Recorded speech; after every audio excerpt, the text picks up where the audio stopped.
Hello, hello. Oops, I forgot the micro. Hello, hello. Here's Latko Enev, Bulgarian author living and working in Berlin, Germany, with the next portion of Firecurl in the Ghost Forest. I won't explain everything each time I'm reading. I hope at this moment those of you who know the story don't need it, and the ones who need it are very welcome to go at the beginning of this playlist and start from the beginning. Otherwise, you won't be able to make much sense of it, people. So, today, chapter 4, which is called Rescuing the Fly. And so it goes. The spider had just dozed off in the warm sun and was already dreaming about he would enjoy snacking on the fat fly when suddenly he was woken by a tremendous din. "Help!" someone yelled. "Ghosts! Every man for himself!" "What? Where?" he stammered, not yet fully awake. "What's going on?" Running along the path towards him was the little girl from that morning, with a torn t-shirt splattered with blood from head to toe. "Ghosts! Run! Save yourself!" "Where are they? Are there many of them?" "Whole gangs of them! Huge! Terrifying! They almost got me! I just managed to escape!" "Are you sure? You weren't just imagining it, were you?" "Oh no, they're coming! Look, there they are! Run for your life!" The spider looked down the path again, and his blood froze. Along the path there came a hairy monster walking on thin, stork-like legs, and dripping from its paws was something thick and red. The little girl's blood, obviously. Without thinking twice, he took to his heels and fled to the top of the tree in a flash, clambering along one of the web's thick threads. The meadow was now left unguarded. Already resigned to her fate, the fly watched with horror as the hairy monster slowly drew near. Then she couldn't take it any longer and started screaming with her last strength. "Help! They're going to eat me!" "Hey, stop that. I'm not going to do anything to you," said the monster, and whoop, it sprang like a flea into the air. The thin stork legs dropped to the ground. The little girl approached the monster quite fearlessly and started helping it free itself from the many twigs and leaves adorning its head. After a few seconds, not a trace of monster remained. On the meadow stood a furry little backpack smeared with something thick and red. The fly stared at her in utter bewilderment. "Who are you?" she gulped. "Weren't you a ghost?" "A ghost, my food," replied the backpack. "2 branches for stilts, some leaves, a little mud, and berry juice. That was the ghost." "What? You must be kidding!" The fly looked at her in disbelief, then she suddenly understood everything and burst into fits of laughter. The web shook and began to jangle.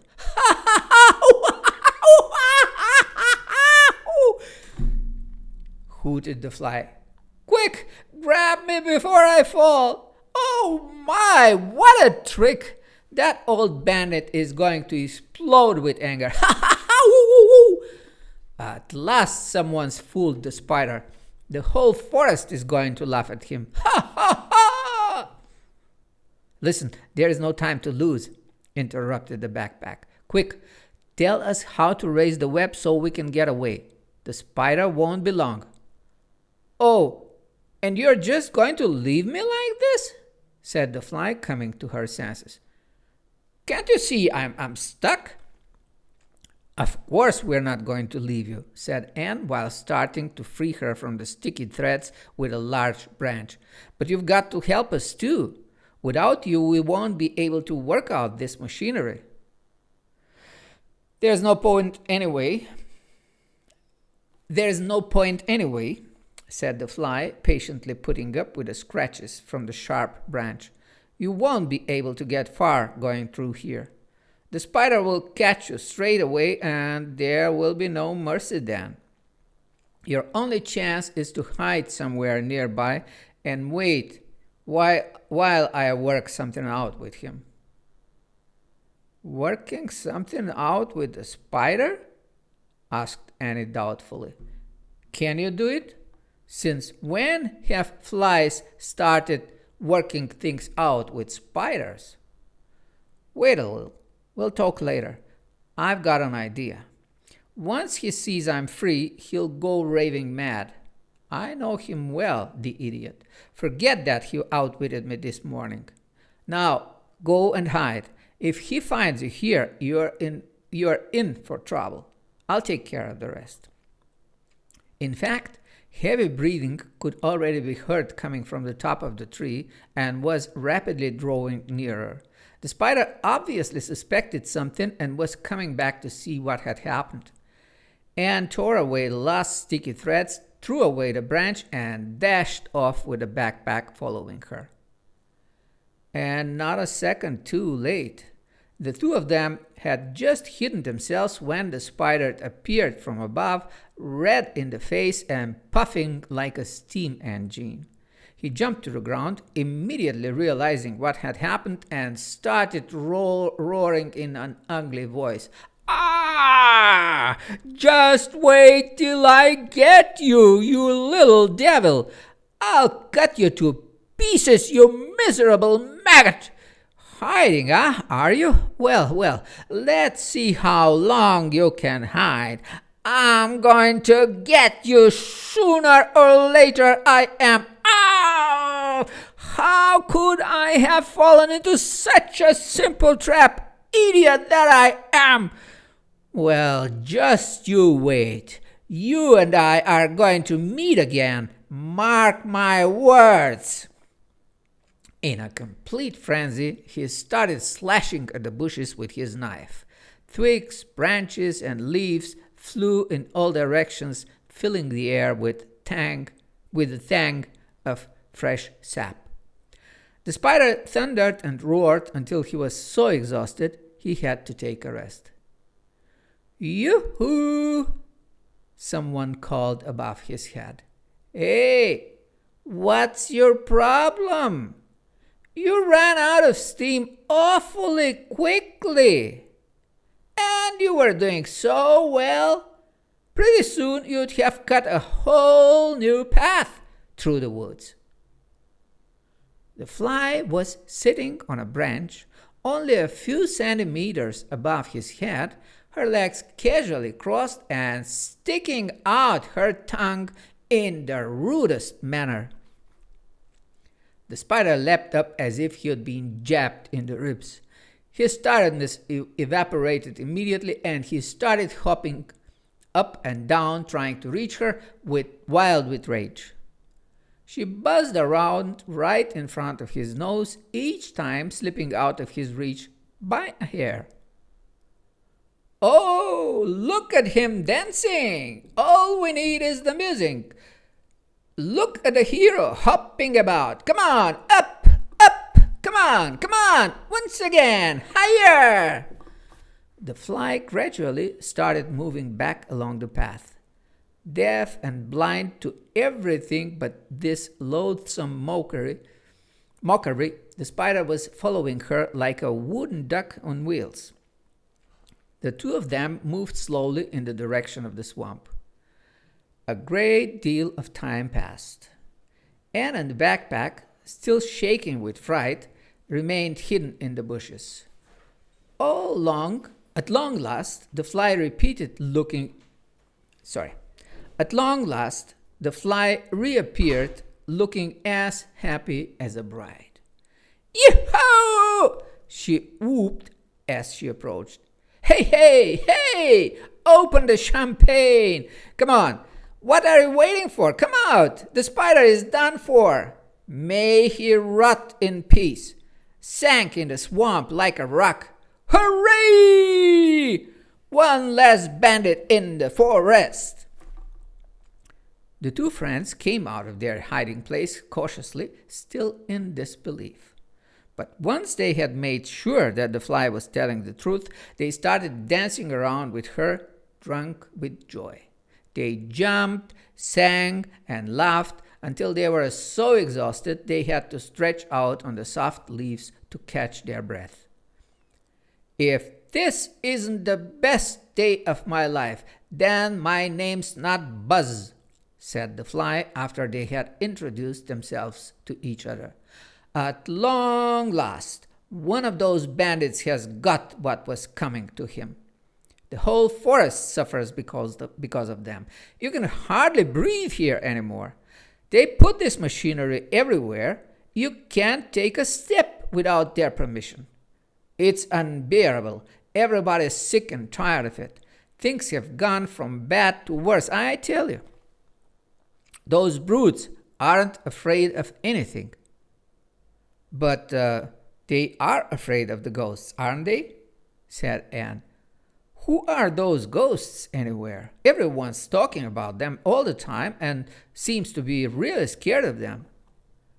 And rightly so, replied the fly, frowning. But why? What do they do? And what do they look like? Well, I've only seen them from a distance, but that was enough. When you've seen them for yourself, you'll understand what I mean. Boy, are they terrifying. Huge, hairy, with enormous teeth. And how they roar. It feels like your heart will explode with fear. Where do they come from? No one knows. Where they come from, who they are, what they want, no one can tell you. Thankfully, they live on the other side of the river and only rarely appear on this side. Otherwise, I don't know what we would do. I see, sighed Anne with relief. We were scared ourselves. We met two winged creatures here, Quirk and Boo. Do you know them? They frightened us so much. Ah, Quirk and Boo. Of course I know them. I mean, how couldn't I? They aren't bad in themselves, but they really love playing jokes on people, and not everyone can take a joke. Don't be angry with them. They don't do it to be mean. Listen, interrupted the backpack. As you can fly, you must know this forest from end to end. Oh, no, said the fly, smiling in a good-natured way. No one knows this forest from end to end, basically because it doesn't have an end. And as I said, no one dares to go on the other side of the river, as that's where the ghosts are. That's a shame, because we're trying to leave the forest. Leave? The fly scratched her head thoughtfully. To be honest, I don't know how you can do that. I'm not that clever. If you're looking for help, you should speak to someone else. Mr. Buck told us to go see Grandpa Hedgehog. Oh, really? Well, that grandpa certainly is rather old and wise, but I doubt whether... Oh, never mind that. Hey, what do you say? Shall we go ahead and open the path? If you want to get to Grandpa's watermill before sunset, it wouldn't be a bad idea to get going right away. It's not nearby, you see. Anne and the backpack nodded in agreement. The three of them jumped up and made for the spider's meadow. The scoundrels, said the fly, looking over the machinery for raising the web. There was a time when everybody could pass through here freely, and there was no charge. Then they suddenly put up this system, and here you are. Everyone has to pay. Don't ask me how many of my relatives lost their lives here. And I myself almost died too. I was so lucky you were there. The meadow looked much friendlier without a dreadful spider guarding it, and began to have a good look around. The notice board the spider had pointed out wasn't much different from the one by the swamp, but the web machinery looked very interesting. Firecurl never missed an opportunity to see how things worked, and couldn't hide her curiosity about this one. Does it look interesting to you then? Smiled the fly. Don't be afraid, come closer. As long as you don't touch the web itself, there's nothing to worry about. I'm afraid something might happen, said Anne worriedly. Are you sure you understand it properly? I should say so, said the fly proudly. We did a special study of these machines at school. I could explain it to you in my sleep. Come and have a look at how the whole mechanism works. Here, the web is suspended between two beams. The upper one is fixed, but can turn. You can see it's on a roller. The lower one can go up and down. These weights here pull the lower beam down to keep the web taut. The threads on each side go through pulleys which lead to this handle. She pointed to a handle fixed to a giant wheel. The threads tighten when you turn the handle in this direction. The upper beam starts to revolve, and the web rolls around it. Simple and efficient. The spider's job is just to ensure that the web remains strong and intact. That's it. Very impressive, said Anne, unable to hide her admiration. But if we cut the threads? No, cried the fly. No, don't even think of it. That would be a huge mistake. If we cut the threads, there wouldn't be any way we could roll up the web. It would just be left hanging, and that would guarantee a completely blocked path. The machinery has to be broken, but properly. Look, I'll show you how that's done. With a few skillful movements, she managed to roll up the spider's web. After that, she secured the wheel, inserted a strong branch between its spokes, and broke it off with a quick jerk. Now, here is the time to show you how this concrete scene looks in one of the wonderful illustrations of Diana. And here we are. Here is how the fly is making sure the spider web never bothers anybody anymore in the forest. See? And here is the moment when they release her from the web. Okay, so we can go on. Voila! She bowed like a circus performer. That's how it's done. The web can't fall back down now, and the path is open. Wow, that was great! And assessed the finished work with expert eyes. A clean job, no question. Well, to tell the truth, that was my first time, mumbled the fly, a little ashamed. In real life, I mean. I practiced a lot at school, but how can you get anywhere near a real wheel? The spider would have swallowed me up before I could count to 3. You mean to say they teach you how to smash machines at school? Asked Anne a little enviously. Well, that and other things too. Above all, we learned how to hide from the spiders and how to avoid the webs. That's not at all easy. It requires a great deal of skill and cunning. Hey, listen, cried Anne excitedly.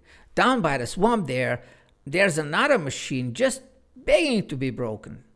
Let's go and finish it off too, huh? Oh, forget it, said the fly, shaking her head. That's the latest model, the Hynomat 2000. Completely automatic, 3 different defense systems, and functions without a local operator. So far, no one has found a way to bust those machines. And if you ask me, it's not going to happen soon. They are very cleverly constructed. Damn them. That's a shame. I'm just itching to get my hands on it. It gave me a good spanking this morning, and I want to return the favor. What? Did you really try to tamper with it? Listen, don't do this again. Do you hear me? You can't fool around with those machines. It's best to walk around or pay if you can. That's the problem. I haven't got a single coin. So how can I cross the swamp? To be honest, I've never had to worry about that. You see, I can just fly over. I'm afraid I can't help you out there. I haven't got any money either. But at least I was able to help you here. The path is open for everyone now. Long live freedom! Hooray! Thank you for everything, Buzz. Hey, what are you saying? I should be thanking you. You saved my life, Fox. Listen, if you ever need me, you'll find me through the forest intercom. Buzz the Fly, everyone knows me. I don't have a fixed address, but when you call, I'll find you. How does this forest intercom work? Well, just by asking how else. You meet someone, you ask where to find this or that person, and they'll tell you if they know. And that's called an intercom? Anne asked, rather astonished. And what if the person we ask doesn't know? Then they'll tell someone else, that one will tell another, and so on, until the message reaches the right one. Don't worry, the intercom works perfectly. All right, off you go, or you'll be late. The path is waiting for you. Okay then, let's go. Take care, Buzz. You too. And don't forget, keep to the path. Buzz made a parting circle over their heads and disappeared, waving an arm in farewell. And walked for a long while without saying a word before muttering thoughtfully, "What a school, eh? Just amazing. If only we had one like that back home. That wouldn't be bad. Not bad at all." Okay, that was it for today, people. That was chapter 4 of my story for kids and grown-ups called Firecurl in the Ghost Forest. As always, stay healthy, happy, and very, very successful till the end of the day. And why not till the end of your life. See you soon. Bye.